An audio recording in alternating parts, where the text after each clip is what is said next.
Exercise natin, backbeat, and then next yung narrow plank. Pag bumaba yung gulong natin, huwag nyo na pang ibabalik po yan. Okay, next exercise po ulit is yung high speed and low speed slalom. Left and right po yung turning po natin dyan. Kaliwat kanan lang. And then next po niyan, kuhanin nyo po ulit ng clearance mga sir. As you can see, mapapansin nyo po kung anong ginagawa po ng biker po sa loob. And then next, yung figure of 8, dalawang beses nyo po iikutan yan. Imaginary na gumagawa kayo ng 8. Okay?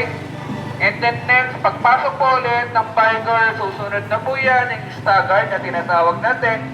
Left and right yung turning. Number 1, kaliwa.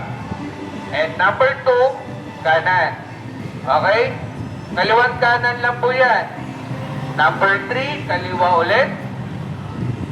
And then next, number 4, kanan po ulit. After po ng number 4, babalik ngayon si biker papunta sa number 1. For tight turning, aarangkada po yan, pabalik po dito sa amin.